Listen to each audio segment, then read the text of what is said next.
করিম সাহেবের বয়স 50 বছর। চুলে পাক ধরেছে, কপালে বলিরেখা পড়েছে, কিন্তু মনের ভেতরে এখনো এক অদ্ভুত অশান্তি। প্রতিদিন সকালে উঠে আয়নার সামনে দাঁড়ালে নিজের চেহারা দেখে নিজেই ভয় পান। মনে হয় এই মুখটা কি সত্যিই তার? এই চোখ দুটো কি সেই একই চোখ যে চোখ দিয়ে একসময় মায়ের মুখের দিকে তাকিয়ে থাকতেন? করিম সাহেব ঢাকার মিরপুরে একটি মাঝারি মানের ব্যবসা করেন, কাপড়ের দোকান, বাবার রেখে যাওয়া ব্যবসা। কিন্তু বাবা যে বিশুদ্ধ নিয়তেই ব্যবসা শুরু করেছিলেন, সেই নিয়ত করিম সাহেবের মধ্যে অনেক আগেই মরে গেছে। ভেজাল কাপড়, মিথ্যা মাপ, মুনাফার লোভ, এইসব তার জীবনের সঙ্গী হয়ে গেছে কখন নিজেও জানেন না। তার স্ত্রী রহিমা বেগম একজন নিষ্ঠাবান মহিলা, 5 ওয়াক্ত নামাজ পড়েন, কোরআন তেলাওয়াত করেন, ছেলে মেয়েদের ধর্মীয় শিক্ষায় মনোযোগী। কিন্তু করিম সাহেব, তিনি জুমার নামাজটাও মাঝে মাঝে ছেড়ে দেন, দোকানে ব্যস্ত থাকেন, অথবা থাকেন না, শুধু অজুহাত দেন। একদিন ভোরবেলা করিম সাহেব হঠাৎ করে বুকে চাপ অনুভব করলেন, শ্বাস নিতে কষ্ট হচ্ছে। ঘরের মধ্যে ঘুরতে ঘুরতে মেঝেতে বসে পড়লেন। রহিমা বেগম পাশের ঘরে ফজরের নামাজ পড়ছিলেন। করিম সাহেব ডাকলেন না, কেন যেন মনে হলো এই মুহূর্তে ডাকাটা ঠিক হবে না। কাউকে বিরক্ত করতে চাইলেন না। একা বসে রইলেন। ধীরে ধীরে বুকের চাপ কমল, কিন্তু মনের ভেতরে একটা ভয় থেকে গেল। সেদিন দোকানে গেলেন না, সারাদিন বাড়িতে শুয়ে রইলেন। মাথায় বারবার একটাই চিন্তা ঘুরছে, যদি আজ মরে যেতেন, যদি সেই বুকের ব্যথায় সব শেষ হয়ে যেত, তখন কি নিয়ে আল্লাহর সামনে দাঁড়াতেন? 50 বছরের জীবনে কতটুকু ভালো কাজ করেছেন? নামাজ অনেক বছর ধরে অনিয়মিত, রোজা শুধু রমজানে, তাও কখনো কখনো ছেড়ে দেন কাজের কথা বলে। জাকাত দেন না, হিসেবই করেন না। মানুষের সাথে ব্যবহার, ব্যবসায় কতজনকে ঠকিয়েছেন মনে নেই। সেই রাতে বালিশে মুখ গুজে করিম সাহেব কাঁদলেন। এত বছরে এভাবে কাঁদেননি। বুকের ভেতরে একটা জমাট কষ্ট যেন গলতে শুরু করল। পরদিন সকালে উঠে করিম সাহেব অজু করলেন। কতদিন পরে ঠিকমতো অজু করছেন মনে নেই। ফজরের নামাজের ওয়াক্ত চলে গেছে, কিন্তু জায়নামাজে দাঁড়ালেন। 2 রাকাত নফল পড়লেন। সেজদায় গিয়ে আর উঠতে পারছিলেন না। মাথা মাটিতে রেখে শুধু বললেন, আল্লাহ, আমাকে মাফ করো, আমি অনেক পাপ করেছি, তুমি ছাড়া আমার কেউ নেই। রহিমা বেগম দরজার পাশে দাঁড়িয়ে দেখলেন। চোখে জল এলো তারও। এত বছরের দোয়া আজ কবুল হচ্ছে কিনা জানেন না, কিন্তু মনে হলো আল্লাহ শুনছেন। সেদিন থেকে করিম সাহেবের জীবন আস্তে আস্তে বদলাতে শুরু করল। তবে এই পরিবর্তন একদিনে হয়নি। শয়তান সহজে ছাড়ে না। প্রথম কয়েকদিন নামাজে মন বসছিল না। দোকানের চিন্তা মাথায় আসছে, টাকার হিসেব মাথায় আসছে। সেজদায় গেলে মনে পড়ছে মাল কিনতে হবে, অর্ডার দিতে হবে। তবুও থামলেন না। একটা ছোট নোটবুক কিনলেন। প্রতিদিন সকালে উঠে 3টে জিনিস লিখতেন। আজকে আল্লাহর কাছে কি চাইব, আজকে কোনো একটা ভালো কাজ করব, আর গতকাল কোন ভুলটা হয়েছে যেটা আজ শোধরাবো। মহল্লার মসজিদে একজন বয়স্ক ইমাম সাহেব ছিলেন, নাম মৌলানা ইউসুফ। অনেক বছর ধরে এই মসজিদে আছেন। সরল মানুষ, কথা বলেন কম, কিন্তু যা বলেন তাতে ওজন আছে। করিম সাহেব একদিন জুমার পরে তার কাছে গেলেন। বললেন, হুজুর, আমি অনেক গুনাহ করেছি, এখন কি করব? মৌলানা ইউসুফ কিছুক্ষণ চুপ করে রইলেন।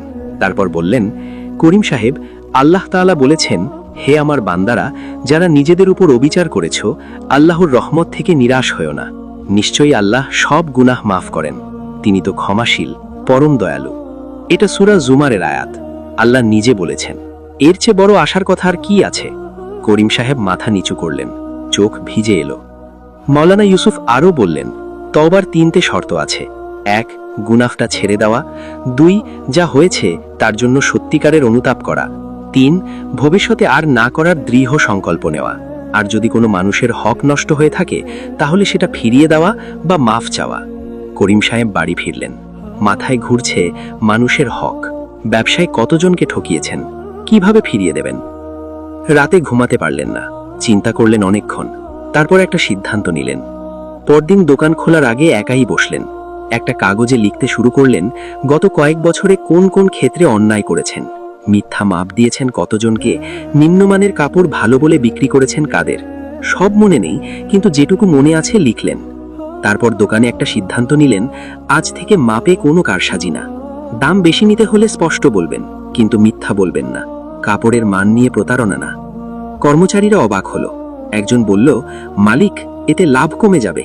করিম সাহেব বললেন, লাভ কমুক, কিন্তু আল্লাহর গজব আসলে কিছু থাকবে না। কয়েক সপ্তাহ পরের কথা, এক বিকেলে দোকানে এক বৃদ্ধা মহিলা এলেন, শাড়ি কিনবেন, বাজেট কম। করিম সাহেব আগে হলে তাকে নিম্নমানের কাপড় ভালো দামে দিয়ে দিতেন, এবার দিলেন না। বললেন, মা, আপনার বাজেটে এই কাপড়টা হবে, এটা বেশি দামি না, কিন্তু মান ঠিক আছে, লম্বা সময় চলবে। বৃদ্ধা মহিলা অবাক হয়ে তাকালেন, বললেন, বাবা, তুমি এত সৎ কথা বললে কেন? অন্য দোকানে তো ঠকিয়ে দেয়। করিম সাহেব হাসলেন, বললেন, আমিও আগে দিতাম, এখন আর পারি না।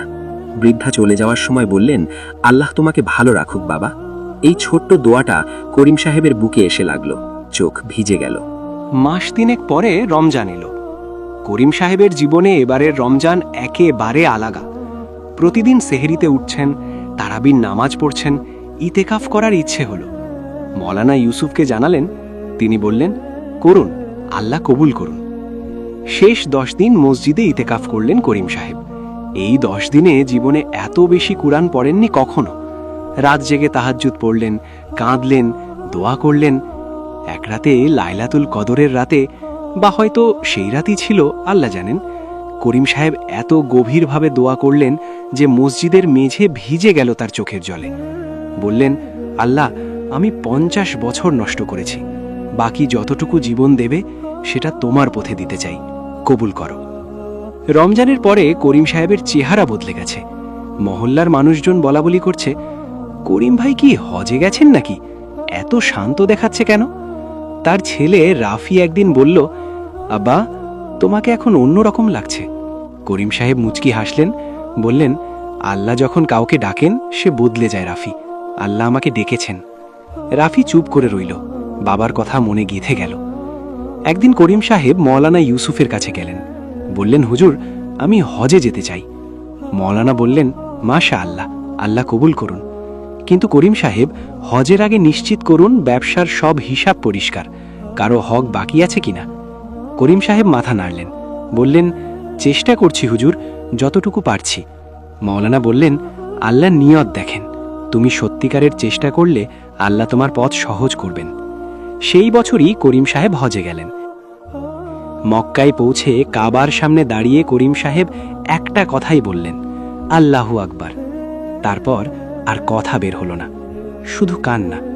50 বছরের পাপ, 50 বছরের অলসতা, 50 বছরের গাফলতি, সব যেন একসাথে চোখ দিয়ে বের হতে চাইছে।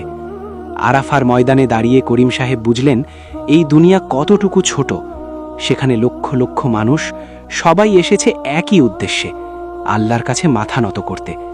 ধনী গরিব, রাজা ফকির, সব এক, সাদা কাপড়, কোনো পার্থক্য নেই। সেই মুহূর্তে করিম সাহেব বুঝলেন, দুনিয়ার সব কিছুর চেয়ে আল্লাহর সন্তুষ্টি বড়। ব্যবসা, টাকা, মান সম্মান এসব কিছুই না। হজ থেকে ফিরে করিম সাহেব আরও বেশি বদলে গেলেন। দোকানে একটা নিয়ম করলেন, প্রতিদিন ব্যবসা শুরুর আগে 2 রাকাত নামাজ এবং দোয়া করা, প্রতি সপ্তাহে লাভের একটা অংশ গরিবদের মধ্যে দেওয়া।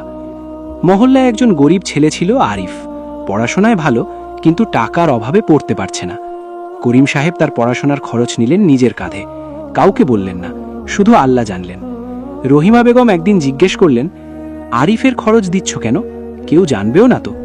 করিম সাহেব বললেন, আল্লাহ জানবেন, এটাই যথেষ্ট। রহিমা বেগম চুপ করে রইলেন, ভেতরে ভেতরে গর্ব হলো। দিন যায়, মাস যায়, করিম সাহেবের বয়স এখন 52। শরীরে আগের মতো শক্তি নেই, কিন্তু মনে এক অদ্ভুত শান্তি।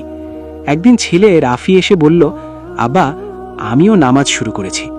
করিম সাহেবের চোখে জল এলো, ছেলেকে বুকে জড়িয়ে ধরলেন, বললেন, আলহামদুলিল্লাহ। এই একটা শব্দ বলতে বলতে মনে পড়ল, 50 বছর আগে বাবা তাকেও এভাবে ধরেছিলেন। বাবা কতটুকু চেয়েছিলেন তার জন্য। সেই বাবার দোয়া আজ ফলেছে, হয়তো দেরিতে, কিন্তু ফলেছে। এক রাতে ঘুমাতে যাওয়ার আগে করিম সাহেব সেই পুরনো নোটবুকটা খুললেন, যেটাই প্রতিদিন লিখতেন। প্রথম পাতায় লেখা ছিল, আজকে আল্লাহর কাছে কি চাই। সেই লাইনের নিচে তিনি কলম দিয়ে লিখলেন, আল্লাহ, তুমি আমাকে একটু ভালোবাসো, আর যখন ডাকবে যেন তোমার সন্তুষ্টি নিয়ে আসতে পারি। নোটবুক বন্ধ করলেন, বুকের উপর রাখলেন। বাইরে রাতের নীরবতা, দূরে কোথাও আজানের মতো একটা শব্দ ভেসে এলো। করিম সাহেব চোখ বুজলেন, ঠোঁটে একটু হাসি। আল্লাহর রহমত কখনো দেরি হয় না, আল্লাহ অপেক্ষা করেন তার বান্দার জন্য। বলুন, হে আমার বান্দারা, যারা নিজেদের উপর অত্যাচার করেছ, আল্লাহর রহমত থেকে নিরাশ হইও না। নিশ্চয়ই আল্লাহ সমস্ত গুনাহ মাফ করেন, তিনি ক্ষমাশীল, পরম দয়ালু। সূরা আজ-জুমার আয়াত 53।